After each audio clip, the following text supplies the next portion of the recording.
Alright, part 2, Gathering the Forces. Now that you're about to lay the foundation of a campaign to liberate yourself from tobacco, the stronger you'll make the foundation, the smoother your campaign will be. Alright, chapter 4, Why Do You Want to Quit?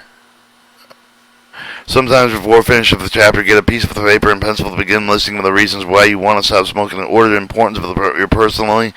Keep the list of the handy over the next several days. Add it and change it as you go with each of the days. Smoking yourself continually what you don't like about the habit. Even the smallest irritation should go on your list. Everything that bothers you slightly to degree, ash on your desk, the smell within your fingers, everything. The longer you will make the list, the better. The list will probably go untidy as you add it to it and shuffle the items of order and importance over the next few days. Go over and over it until you're satisfied with the say that you're personally thinking about smoking. Finally, make a clean copy of it and it will permit the document that you will refer to as often as the quit campaign progresses. Your list won't be same as the other smokers. It will be a personal document. Undoubtedly, it will with containing some items that appear almost everybody's list, but your order of importance won't be the same as the next of the man's or the woman, and quite possibly to your list of the contained items don't appear with another smoker list.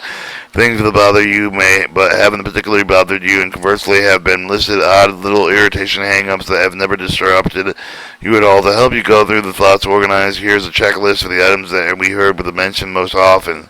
Major health fears. The United States government and the governments of the other nations around the world have officially declared themselves to be against smoking because of its now proven role in causing cancer, emphysema, and the condition which the lungs cannot absorb oxygen efficiently, heart disease, other serious and fatal conditions. There's no need to catalog here all the reach results that have lived there consciously over the past decade. Reiterate the frightening statistic on the smoker's highly incident of disease, early death. Now research results. You read the statistics. If you're scared, good, you should be. But it is not the purpose of the book to terrify you, giving you up cigarettes. We assume you picked up the book because you're already concerned about smoking at least some extent. Adding grossly to your fears would not serve our purpose or yours. As a matter of fact, the medical men have experimented with the ideas, the health fears of the lever bribe people to lose the cigarettes. I haven't worked and it hasn't worked well with smokers or adults. After all, at least most of them are able to sit down and lecture them on evils of the tobacco, even though the evils are patiently demonstrable. Real serve as only irritate most of them and make them angry. It doesn't actually help them stop smoking, but make them some of the increase they're smoking because of the increase of general nervousness. Some will find no health lectures in the book, and that isn't what we're here for. We aren't going to grab you by the apples and shout, "You're killing yourself, you fool. You're adult enough to develop the kind of concern all of yourself, but no help from us or anybody else." But a major health worries among the reasons for the campaign against smoking. And with a non-smoker, there are put on your list current health problems.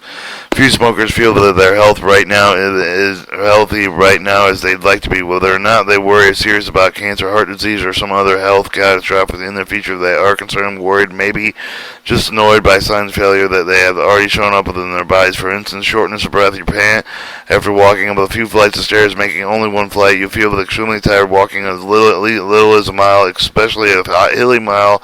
Recreations you once enjoyed, swimming and perhaps in tennis and skiing, you have become hard for you because you simply don't have the wind. 5 o'clock sun, at the end of the long day of smoking, you feel laden in weight of the weariness of each of the evening and feel blurry-eyed and headachy and just generally unhealthy. When other people go to seek the pleasure of evening, you can only slump before the TV set, feeling with a puppet with the cut strings. Morning head, you wake up with a headache, not quite with the refresh of the night's sleep. You feel as though the head is still extruding tobacco fumes. Cough with the hoarseness, if your throat is sore with the flow of the mucus you have to clear your throat, but often as you talk, there is constant annoying tickle in your chest. Sore mouth. The gums and tongue and palate and lips, palate and lips are tender, perhaps afflicted with a frequent sores or blisters. Your mouth sitting in with it when you brush your teeth or mouth using mouthwash. Cosmetic problems. Your teeth and fingers are yellow with a complexion swallowed because of the effect of the smoking, blood circulation. Some of the evidence that allows of the smoking cause of the prematurely aged appearance and effect of the health of the skin of the hasting lines and wrinkles. Taste problems. Your mouth tastes bad in the morning, especially after the night and drinking and smoking. Food doesn't taste good as it once did. Smell. Your clothes and hair, skin smell like tobacco. You can sit. When you sit and smoke in a room, leave the room for a while and then return. The stale tobacco odor annoys you. Your breath has a smoky odor. If the trouble is with you, reduce sense of the smell. You wonder how it seems to be a non-smoker around you. Clutter and messes. Your home is cluttered within debris of the habitat. Ashtray full of butts and ashes strewn on the floor and chairs, crumpled and cry. Cigarette packs and half-used book of matches. Sense of public nuisance. When you smoke in a public place, you're embarrassed by the knowledge of the non-smoker around you or bothered by the smoke. Most of them too polite to say, so effect that makes you feel still worse. Fire hazard. You remember the occasion when you fell asleep with holding the lightsaber that left the house and forgot about the cigarette burning in the ashtray. Luckily, then you wonder luckily it will hold the future of the one smoker Watcher's client told us an occasion when he had lit a cigarette in an airplane and had one of those trick lighters and transparently fuel reservoir and reduced the air pressure of the air cabin. Some of the fuel had leaked out of the chamber and soaked in his pocket. The entire surface of the lighter. When he started to light his cigarette, his hand suddenly enveloped in flame. He had to go to the doctor for a treatment. Severe burns bothered me, of course, he said, but bothered me worse when I thought what could happen if the newspaper I had reading something else had caught on fire because of my smoking habit. I could have destroyed the airplane and the killing dozen innocent people on the particular smoker's list. The reason of the quitting and fire hazard was number one.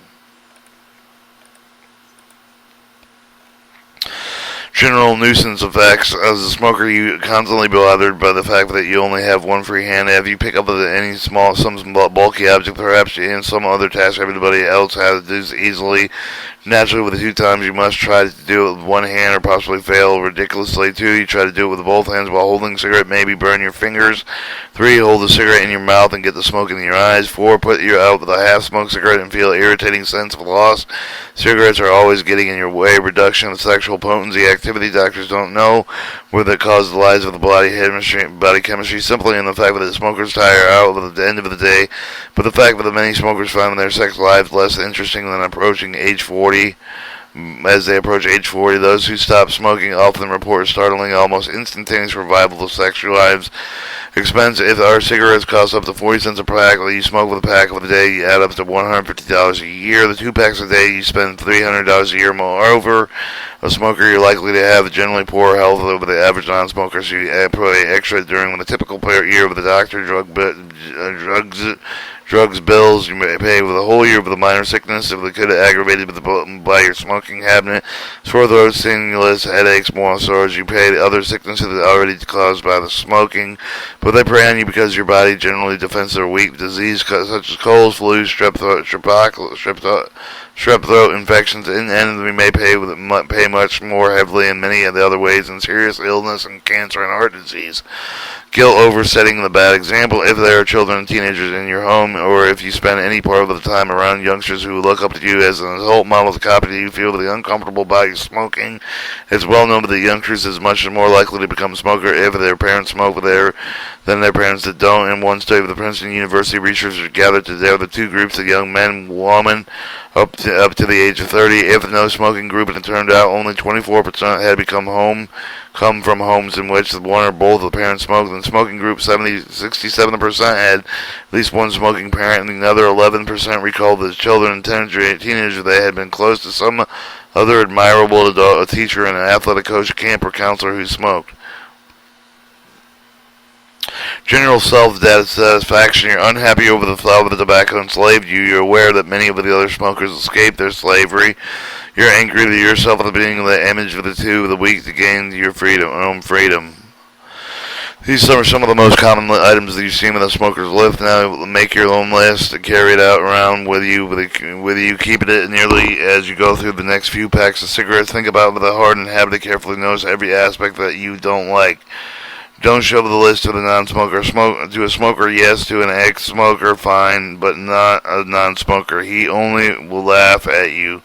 He'll say, if you hate smoking this much, why do you smoke?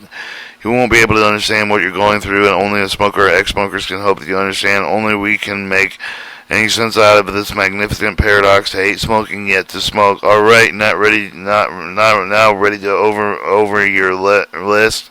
Have a cigarette. Observe your own reactions to your cigarettes, your emotions, your thoughts about it. Go ahead and enjoy it. Feel no guilt. I have been taking first steps toward becoming a non-smoker. By the time you finish the course outline in this book, you will be enjoying now smoke as much as you're now enjoying that cigarette. 5. The game of cold turkey.